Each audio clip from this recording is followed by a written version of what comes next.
আপনারা দোয়া করুন আল্লাহ পাক যেন মুসলিম উম্মার এমন একজন শাসক দেয় যারা এই মুসলিম উম্মার উপরে যত নির্যাতন আসবে তারা যেন সেখান থেকে প্রতিবাদ করতে পারে, ঠিক কিনা বলেন?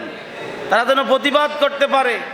আজকে মুসলিম উম্মার কোনো শাসক নাই, কোনো নেতৃত্ব দেওয়ার কোনো নেতা নাই।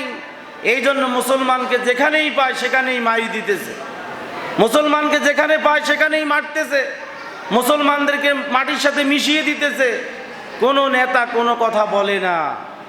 অথচ ওমর রাদিয়াল্লাহু তাআলা আনহু ইসলামের শাসক ছিলেন।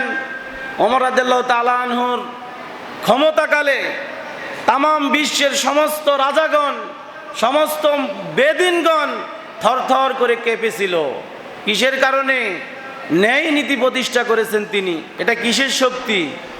ইমানের শক্তি। এটা ন্যায় নীতি, এটা ইনসাফ। আজকে পৃথিবীর সমস্ত মুসলমানেরা ইনসাফ, ন্যায় নীতি ভুলে গিয়েছে, ন্যায় নীতি ভুলে গিয়েছে। আল্লাহ রসুল সাল্লাল্লাহু আলাইহি সাল্লাম এর কাছে দুইজন গেছে, একজন কাফের আরেকজন গেছে মুমিন। দোষটা ছিল কিন্তু ওই মুমিনেরই। কাফেরের প্রতি আল্লাহ রসুল সাল্লাল্লাহু আলাইহি সাল্লাম রায় দিয়েছেন, নবীজি কাফেরের প্রতি রায় দিয়েছেন। দুই পক্ষের কথা শুনে দেখলেন এই কাফের ঠিক আছে, মুমিনের সমস্যা, মুমিনের বিরুদ্ধে রায়, কাফেরের পক্ষে। এখন ওই মুমিন সে আপনার মনে করেন এই যে এখন আছে না অনেক মুমিন ইমানি আপনার টরমল করে, ইমানের প্রতি ইসলামের প্রতি অটল না। তিনি বললেন যে মুহাম্মদ রাসূলুল্লাহ এটা কি বিচার করলো? আমি মুসলমান মুমিন, বিচারটা তো করবে আমার পক্ষে।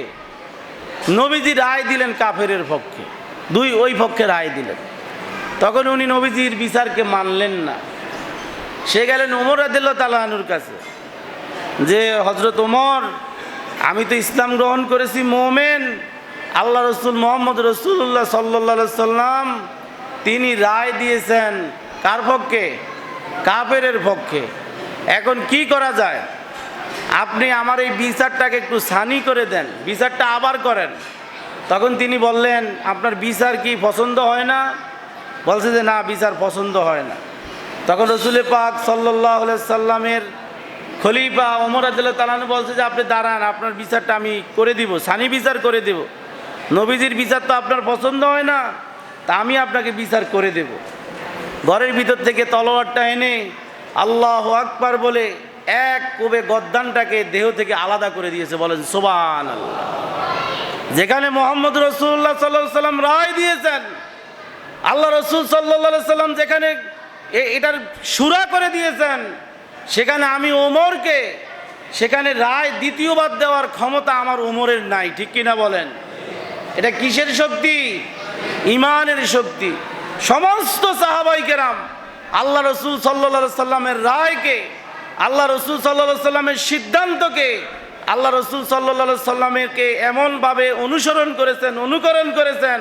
আল্লাহ পবিত্র কোরআনে বলেছেন, হুজুর রাদিয়াল্লাহু আনহুম ওয়া রাদুয়ান, আপনার সঙ্গে যারা থাকে তাদের উপরে আমি সন্তুষ্ট, তারাও আমার উপর সন্তুষ্ট। বলেন সুবহানাল্লাহ। হযরত আবু বকর রাদিয়াল্লাহু তাআলা আনহু প্রথম খলিফা, হযরত ওমর রাদিয়াল্লাহু তাআলা আনহু দ্বিতীয় খলিফা, হযরত ওসমান রাদিয়াল্লাহু তৃতীয় খলিফা, হযরত আলী রাদিয়াল্লাহু তাআলা আনহু চতুর্থ খলিফা। ইসলামের এই খেলাফত হুকুমত কিয়ামত পর্যন্ত তাদেরকে স্মরণ করবে কি করবে না বলেন? তাদের বিচার ব্যবস্থা। আর আজকে যেই দেশটা সৌদি আরব, আমাদের হৃদয়ের দেশ, আমাদের অন্তরের দেশ, এই বছর সৌদি আরবে ঈদুল ফিতরের জামাতে আপনার 5 কোটি মুমিন মুসলমান সেখানে ঈদের জামাতে শরীক হয়েছে। বলেন সুবহানাল্লাহ। নির্দিষ্ট হেরেমের বাইরে 5 কিলোমিটার পর্যন্ত আপনার মানুষেরা কাতারে নামাজ পড়েছে। আপনারা দেখেছেন সেখানে কাবার হেরেমের ইমাম সেটাকে লাইভ দিয়েছে। এই লাইভে মানুষেরা সেখানে মোবাইল চালিয়ে সেখানে তারা কাতারবন্দি হয়ে লাইভে নামাজ পড়েছে। বলেন সুবহানাল্লাহ।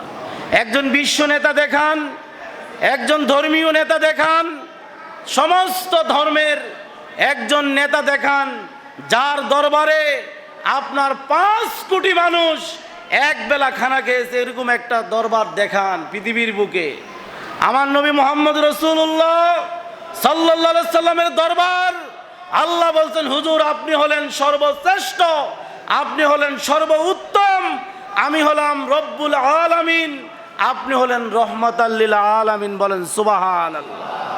তাম পৃথিবীর সমস্ত ধর্ম নেতারা অবাক হয়ে গিয়েছে যে কোটি কোটি মানুষ মসজিদে হারামে, মসজিদে নববীতে তারা প্রতিদিন অনায়াসে খাবার খাইতেছে, সেজদা দিতেছে, নামাজ পড়তেছে।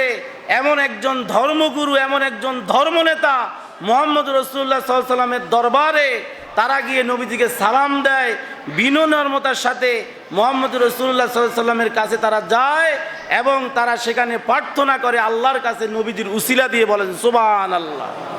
বলেন তো কোন ধর্মনেতার দরবারে 5 কোটি মানুষ যায়? আরও তো ধর্ম আছে, আছে কিনা বলেন? খ্রিস্ট ধর্ম আছে, ইহুদি ধর্ম আছে, হিন্দু ধর্ম আছে, কত ধর্ম আছে, কি বলেন, আছে কিনা বলেন? কিন্তু জমায়েত হয় না। তাহলে এই ধর্ম হলো শ্রেষ্ঠ ধর্ম, এই ধর্মের নেতা হলেন শ্রেষ্ঠ, আমরা শ্রেষ্ঠ নবীর শ্রেষ্ঠ উম্মত। বলেন সুবহানাল্লাহ। তাহলে খুশি না বেজার? খুশি না বেজার?